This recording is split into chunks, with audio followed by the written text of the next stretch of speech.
You know. Well, I have news. Guess who I got high with last night? You got high with somebody? Yeah. I kind of broke my norm and smoked some pot last night. You did? Yeah. Take a guess with who? Randy. Of course. How did I know that? Of course, because who else? Yeah.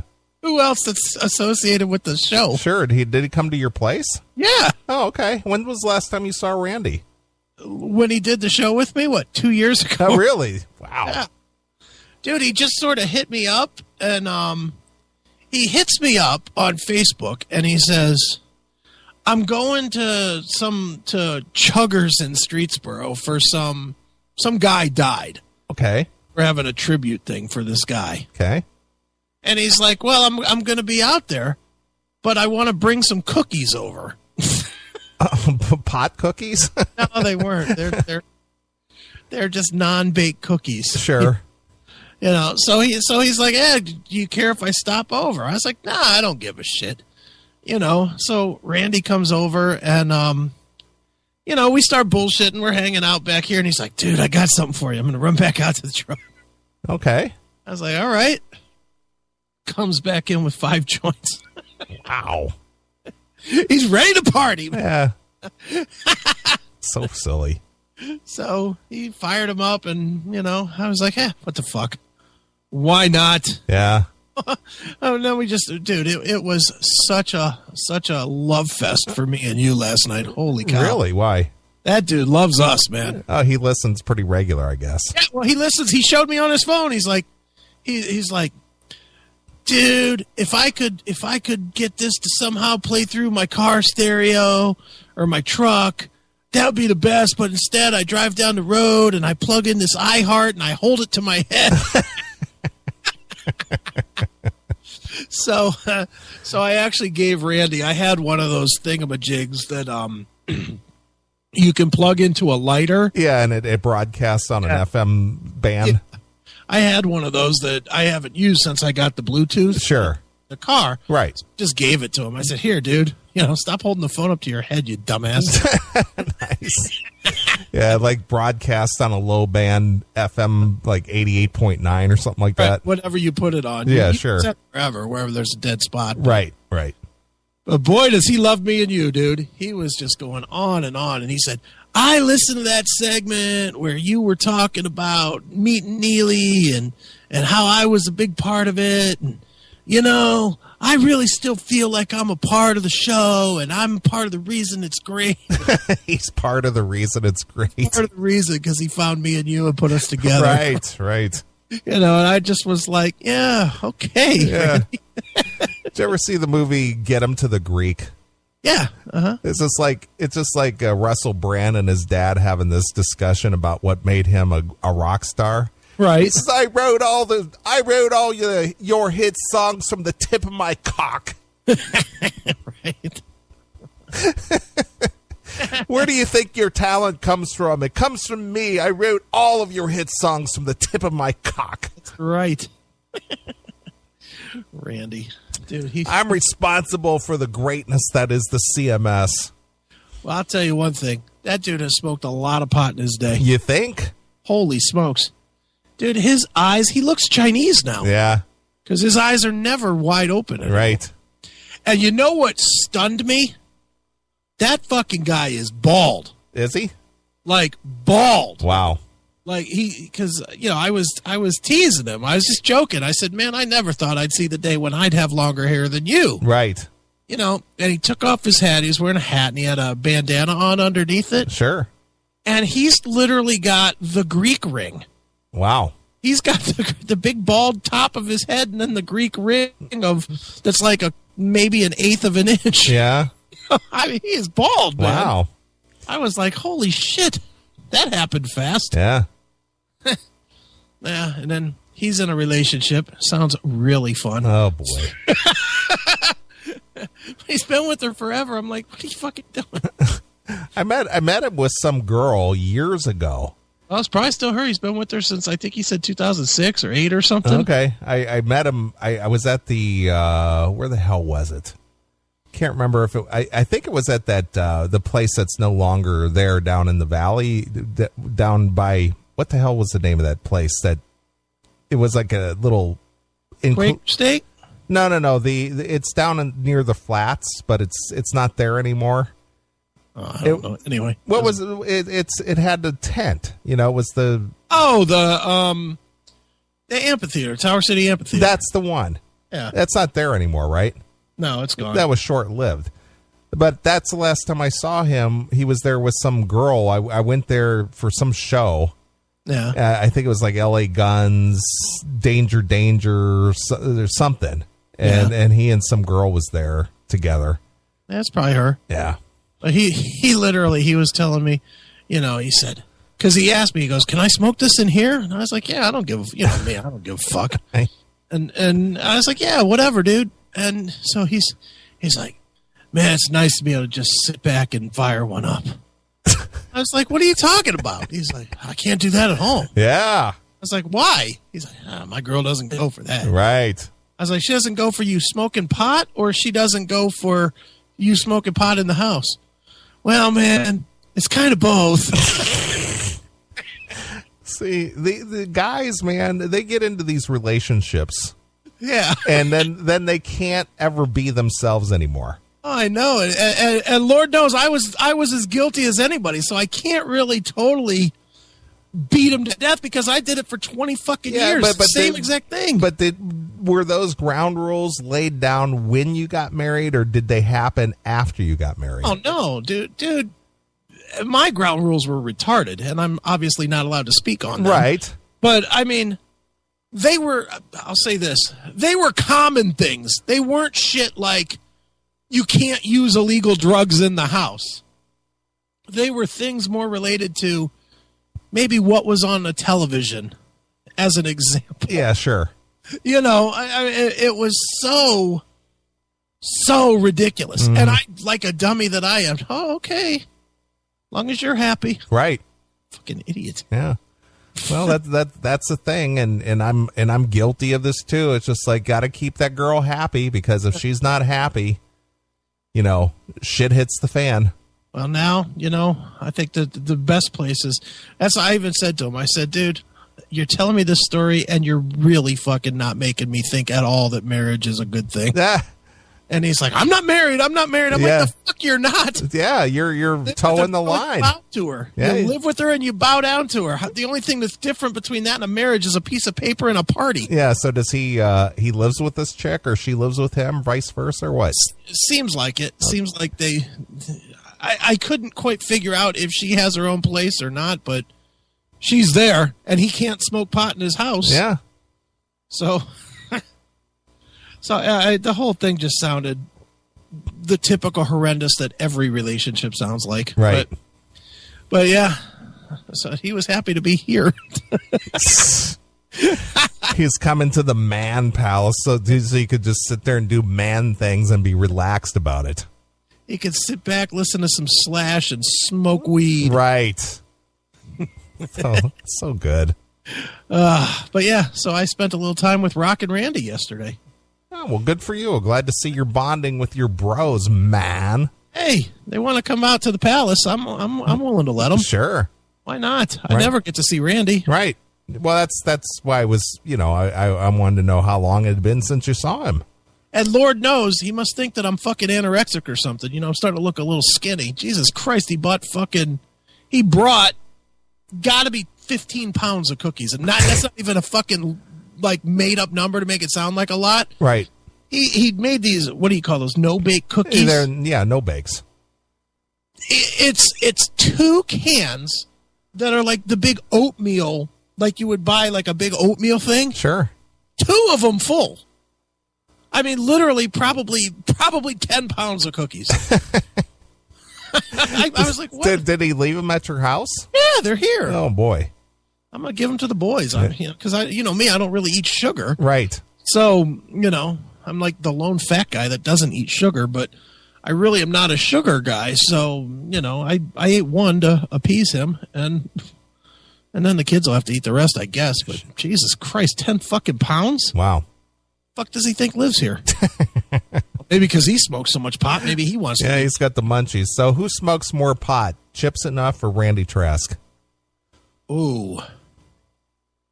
Wow. I would say probably Chip. You think Chip? Yeah, because Randy still works a job allegedly where he's not supposed to. Works a job allegedly. I don't know how he gets away with it, but right. Dude, it was just funny watching him and his eyes just getting slowly closed. Right. Slowly closed. And some of Randy's stories are fucking hilarious. Dude, I won't tell this as well as he did. We got to have him on the show at some point to tell this story. So there's a story where he actually got to play on stage with Duff McKagan and Gilby Clarke and Slash. Really? I don't know where this happened. Okay. And somehow Billy's involved in it too. And I didn't understand exactly. Randy was doing his normal thing where he starts telling a story, and then he's telling another story, and then he's telling another story, then he swings back to the middle of the first story. Right. You know how he goes. Yeah, yeah.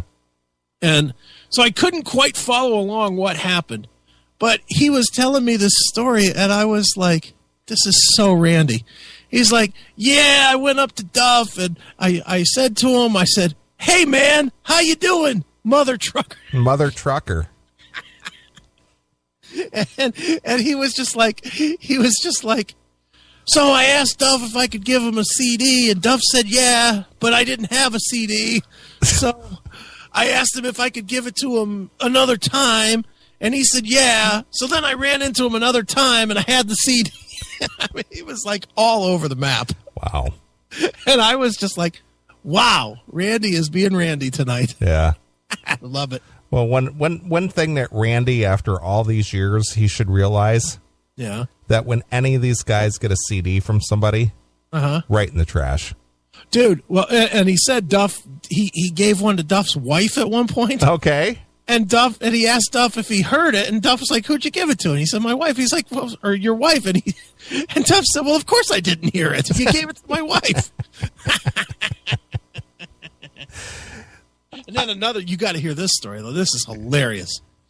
So he was at a Gilby Clarke show. Okay. This is before Wicked Heart, apparently, because he had Apparition CDs. Remember Apparition? Yeah, sure. Well, Gilby played at that old flying machine, Mitch, and I was at that show. Okay, so you probably saw Randy. Yes, I think Randy was actually with me. Okay. Well, I guess he put a tape, not a CD, or an Apparition tape on the stage. Okay. While Gilby was playing. Okay. And tried to slide it to him so that he could grab it. He said Gilby saw him do it and came right up and stomped on it. Really? Nice. During the show. Okay. Just stomped on it and kicked it off the stage. Right. Well, I saw Gilby when he was out promoting his solo disc just called Rubber. Okay. And I actually he gave me a CD or an album flat, and he signed it to me, and it's hanging here in the studio. Thanks. You should have stomped on it. Nah, Gilby was actually really cool with me, man. Just not Randy. Yeah, he was really nice to me. He talked to me for a while, and he was just very friendly and gave me this album flat and signed it to me and everything. It was in 98. Right. So, good stuff. That's so funny. Yep. Yeah. Randy, you know how Randy's one of those guys that one of these nights we just have him on just to tell Randy stories. Yeah, Randy will tell stories and then he'll come back around and start, finish the first story he started. And I don't know how we would cut it up into podcasts, but it would be a motherfucker of a podcast. Mother trucker. Randy he does have a lot of good stories. He's met a lot of people. He has. He is definitely one of those guys that even though he has zero fame at all, he is a master at slithering into every situation. Sure he is. Dude, the one time when me and him went to see Pantera, and then Pantera played at Sadie Renee's after. Sure. Randy ended up on stage singing with Pantera. Yeah, there you go. I mean, Randy was hanging with me. Me and Randy were hanging at the side, like we went over with the Pantera guys. Right. And we're just hanging out, and and Dimebag is playing, and they had the singer from the Pantera tribute band was singing with them. Right. And Dimebag just fucking points at Randy where we're standing and waves him up to the stage. And brought Randy up on stage. And Randy did like 3 songs with fucking Pantera. Nice. I mean, Randy is that guy. Yeah. He finds a way to work his way into different shit. He's a schmoozer. He's good at it. I'm not as good at it. Right. I mean, but then again, I don't care. Yeah, either. but see, he's really passionate about that. Yeah, where those guys know this guy's a fucking hardcore. They'll milk him for several $100s worth of tickets, and CDs and stuff. Where me, they got to pay for me to come. Right, exactly, exactly. So I have no weight. or you pay $3,000 to $5,000 to open up for CC DeVille. Randy did some stupid shit. That's for sure. Just to get a taste of that fame. Dude, he was telling me a story last night about it. First of all, he was trying to tell me the story about the Detroit thing, and he kept saying that I paid for his gas. I was like, it wasn't me. It was Neely. Me. Yes. I was like, it was Neely that paid for your gas to get home. Right. So then he told me about another story not too long ago. And again, I couldn't quite follow it. I'd love to get more clarification on it because I didn't understand where he was going with it. He broke down somewhere. So is somewhere in Detroit, and Stan the man sold him a truck for $5. Sold him a truck for $5? And Randy had to do whatever to get this fucking truck to run so he could get home. He broke down, so rather than fix the vehicle he had, he had to get another vehicle and get that one going so he could get home. Well, that one only cost him $5. Okay. Maybe it costs less to fix that one than why even $5? Why don't you just give it to you? I don't know. How ridiculous. I didn't understand that story very much either, but he kept going, yeah, but it was only $5. Yeah, well, why $5 at all? I don't know. $5. If you're going to give somebody a vehicle... Yeah, how do you fix up a vehicle and get it home without registration or license or nothing? Well, that sounds like Randy. Yeah, sure. Randy probably took his plates off of the other truck and put them on that one. Yeah, probably. That's what it went bingo, registered. Yeah, nobody will catch me on this run home. Not at all. Yeah. Wow. $5 is the fake price you put on the fucking title when you go to the TMV. Yeah, absolutely. It's not the real price you pay for a car. Yeah, absolutely. Wow. Fucking Randy, man. That dude, he had me in tears laughing. I'm sure you did. Smoking some weed and telling stories. Smoking weed and telling stories. It was fucking hilarious. Sure. Well, we'll definitely get Randy on when he's in a position, be it your place or something, to where we when I have the book release. Okay. When I do the book release, I'll make sure Randy's here. All right. And we'll have him out for to tell stories on the show. Sure. Night. Which, by the way, there's news on that, and it's not really great. And I haven't talked to you. That got pushed. Did I tell you that? Yeah, I heard it got pushed back to what, April now? May. Okay. End of May. Not real thrilled about it, but the publicity people need more setup time. All right. Well, it's better to get ramped up and get it, publicized rather than and that's that we had a long meeting, and it was really put to me. He was like, "Do you want to sell only to your radio fans, or do you want to sell this book?" And I was like, "Fair point." Yeah. It's just difficult to sit on it. Yeah, sure, but at least that somebody's going to work it. Yeah, well, that's it, and that's kind of the approach that I took, was that he is going to work on it, and it's gonna get heard, and some of the stuff that he's talking about doing is very big, like very big, and he gave me proof that he can pull off very big. So I was like, okay, I'll play the game, but I wasn't really thrilled. I think I would go with it. I am. I mean, look, I waited 21 years to put this fucker out. I might as well wait 3 more months. It's not that big of a deal. Right. But, I'll start pre-ordering it, I'd imagine in April. But yeah, so we have a slight delay. All right. Well, I think it'd be worth it. Yeah, it will be, so. But I will have treatments for, a few friends, and you'll obviously get one ahead of time. I should have them in like 2 weeks. So. Sure. Excellent. So you guys can read it and say, this is good, or this blows, or whatever. Yeah. Whatever people are going to think. I have no idea. Excellent. So. But yeah, that's that. And I'm trying to think if there's anything else in my world. Not really. I'm just doing my gig. Sure. Just working. That's what we do, my friend. That's right. All right. Excellent. All right, dude. Well, excuse me. Have we officially launched the CMS Inside the Studio? We have. We launched it last Monday with the band Manimal. Okay. And it's gonna now tell me a little bit about when it airs. It's an exclusive to Uncontrolled Noise. It is an exclusive to Uncontrolled Noise. And let me look it up here so I can tell you exactly when it airs. It airs, fuck. It airs fuck? It airs Mondays at 1 p.m. Eastern and 1 p.m. Eastern and Thursdays at 8 p.m. Eastern. Okay. So both 1 p.m. Eastern on Monday, 8 p.m. Eastern on Thursday, and then if you miss both of those, you can catch it you can get it downloadable, the interview only, on Fridays from our Spreaker and iTunes and whatnot. Okay. But if you want to hear actual music with the bands, you got to listen to In the CMS Studio. Okay, excellent. All right, coming up on Monday, who are we gonna hear? We are going to hear on Monday, we are going to hear the Resurrection Kings, which is a brand new project which features Craig Goldie, Dio fame. Okay. Vinny Appice. Excellent. Dio fame, a lot of fame. Our good buddy Sean McNabb is in this band. Excellent. And Chaz West. All right. So it's a really cool band, actually. All right.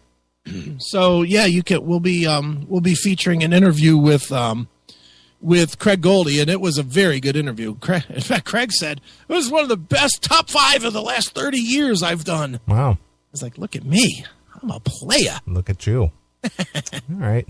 Well, what do you say we play something from Resurrection Kings and get people pumped up for the interview that'll air on Monday? Sounds good. So the new Resurrection Kings is a self-titled release. Mm-hmm. And what should we play?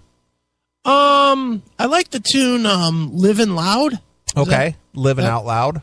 Living Out Loud, yeah. Okay. That's a kind of a slow groove rocker, man. It's just good shit. The whole album is really good, but that's probably my favorite one on the record. Okay, excellent. All right, since we're no longer going to be doing pre-recorded interviews during the CMS Live, you're going to be able to hear them over at Uncontrolled Noise at the Classic Metal Show Inside the Studio because you guys want to hear more of us. That's right. So I'm going to play a couple of tunes, get primed, greased, ready, and we'll come back and we'll start our shit. It's 10:06 and we're talking about starting our shit. Well, we always use the first hour to prime. Yeah, exactly. Although that was the second hour for me and you. Right? It's true. I think we're in mid-show form at this point. We are. All right, well, here's Resurrection Kings with Living Out Loud exclusively here on your Classic Metal Show.